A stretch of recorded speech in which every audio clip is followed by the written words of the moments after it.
Hassani Abdul Ghani dengan tegas menyanggah anggapan bahwa proses naturalisasi pemain untuk timnas Indonesia membutuhkan anggaran besar, bahkan mencapai miliaran rupiah. Sebagai mantan anggota Exco PSSI yang terlibat langsung dalam proses naturalisasi pemain seperti Jordi Amat, Shane Patinama, dan Sandy Walsh, ia mengklaim bahwa tidak ada anggaran sebesar itu yang dikeluarkan untuk proses naturalisasi. Jujur, sejak saya mendapat tugas mengurus pemain-pemain naturalisasi di era sekarang, tidak ada anggaran yang kita keluarkan untuk pemain. Hassani menegaskan bahwa sejak ia terlibat dalam proses naturalisasi pemain, tidak ada dana yang dikeluarkan untuk pemain-pemain tersebut. Bahkan, ia menyatakan bahwa para pemain yang dipanggil untuk timnas Indonesia tidak dibayar oleh Federasi Sepak Bola. Kewajiban klub adalah melepaskan pemain saat dipanggil untuk timnas, dan pemain mendapatkan penghasilan dari klubnya masing-masing. Lebih lanjut, Hassani menjelaskan bahwa pemain yang dipanggil untuk timnas justru bisa mendapatkan peningkatan nilai kontrak atau bonus dari klubnya karena keterlibatannya dalam timnas. Jadi anggapan orang tentang pemborosan dana yang dikeluarkan oleh federasi, itu saya katakan sebagai saksi hidup tidak ada.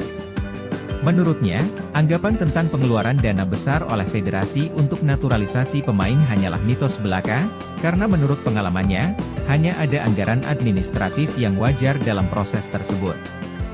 Dengan pernyataannya, Hassani ingin menegaskan bahwa tidak ada pengeluaran dana yang signifikan dari federasi untuk proses naturalisasi pemain timnas Indonesia, dan apa yang sering dikaitkan dengan pengeluaran besar hanyalah anggapan yang keliru.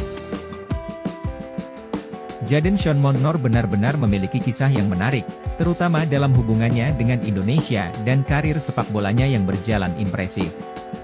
Meskipun memiliki darah Indonesia dari buyutnya yang berasal dari Medan, aturan FIFA tentang naturalisasi menuntut hubungan darah dengan orang tua atau kakek nenek, bukan dari buyut, untuk proses naturalisasi. Karenanya, kecuali jika ada perubahan dalam regulasi FIFA, Montnor tidak dapat dinaturalisasi dalam waktu dekat. Performa gemilangnya bersama Aris Limassol FC di Liga Siprus dan penampilannya yang mengesankan dalam kualifikasi Liga Champions 2023-2024 tentu membuatnya menjadi sorotan, terutama bagi pencinta sepak bola Indonesia yang melihat potensi besar dalam kontribusinya jika bisa bermain untuk timnas Indonesia. Menariknya, potensi perekrutan pemain seperti Jadon Montnor yang memiliki darah keturunan Indonesia menjadi bagian dari strategi bagi pelatih seperti Shin Tae-yong. Kita telah melihat Jay Itzes dan Nathan Choyaon, pemain dengan darah keturunan Indonesia, yang telah sukses dinaturalisasi dan menjadi bagian penting dari timnas Indonesia. Jika Shin Tae-yong tertarik dan aturan FIFA mengizinkan, Montnor bisa menjadi aset berharga bagi timnas Indonesia, baik untuk tim senior maupun tim U23. Kemampuannya sebagai winger kiri dengan tinggi tubuh yang mencolok dan kecakapan dalam mencetak gol di level klub bisa menjadi tambahan yang sangat berarti untuk skuad timnas. Sementara proses naturalisasi mungkin bukan opsi saat ini, namun mengikuti perkembangan karir Montnor dan potensinya di masa depan menjadi hal yang menarik untuk diikuti, terutama bagi pencinta sepak bola Indonesia. Sepertinya Shane Patinama sedang dalam proses mencari klub baru setelah meninggalkan Viking FK. Meskipun belum ada pengumuman resmi tentang klub yang akan dia join, kabar yang beredar menunjukkan potensi kuat bahwa dia akan bermain di luar Norwegia, dengan indikasi yang mengarah ke Turki. Dalam sebuah postingannya, Shane memberikan petunjuk dengan lokasi di Istanbul, Turki, yang menimbulkan spekulasi bahwa dia dan kekasihnya bisa saja sedang mempertimbangkan atau sudah dalam proses bergabung dengan klub di sana. Namun, belum ada konfirmasi langsung dari Shane mengenai klub yang akan dia pilih.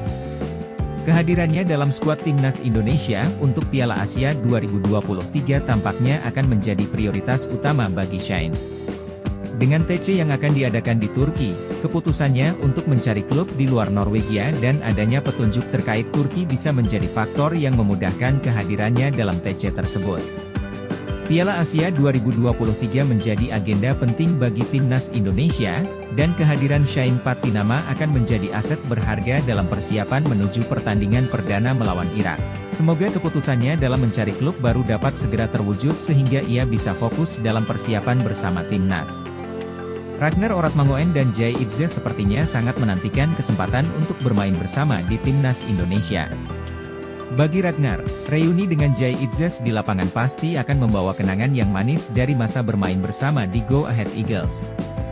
Dukungan dari fans Indonesia juga tampaknya menjadi salah satu motivasi besar bagi Ragnar untuk mempertimbangkan untuk bergabung dengan tim nasional. Proses naturalisasi dalam sepak bola seringkali melibatkan beberapa langkah administratif yang membutuhkan waktu. Sementara Jay Itzes telah melewati beberapa tahap proses tersebut, Ragnar kabarnya masih menunggu proses naturalisasinya yang diharapkan akan dilakukan tahun depan. Jika semuanya berjalan lancar, Jay Itzes mungkin akan menjadi bagian dari skuad timnas Indonesia di Piala Asia 2023, asalkan proses naturalisasinya selesai dan persyaratan lainnya terpenuhi. Semoga proses naturalisasi mereka berjalan lancar sehingga kita bisa melihat kedua pemain ini beraksi di timnas Indonesia dan memberikan kontribusi yang berharga bagi tim. Kabar mengenai Nathan Choe Aon dan Jay Itzes yang masih menunggu proses terakhir naturalisasi memang mengecewakan mengingat dekatnya deadline pendaftaran pemain untuk Piala Asia 2023. Dengan batas waktu yang semakin mendekat, kemungkinan besar kedua pemain ini akan absen dari keikutsertaan di turnamen tersebut.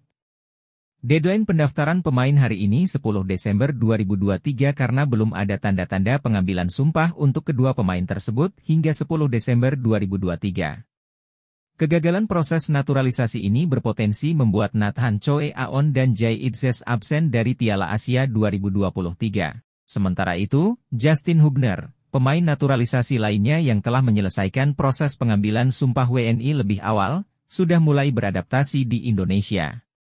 Dalam persiapan untuk Piala Asia 2023, Timnas Indonesia akan menggelar TC di Turki mulai 20 Desember 2023 hingga 6 Januari 2024. TC ini akan melibatkan serangkaian uji coba, termasuk pertandingan melawan Libya pada tanggal 2 dan 5 Januari 2024 di Turki sebagai bagian dari persiapan tim. Meskipun situasinya tidak menguntungkan dengan potensi absennya kedua pemain naturalisasi, tim akan tetap fokus untuk mempersiapkan skuad terbaiknya demi penampilan terbaik di Piala Asia 2023.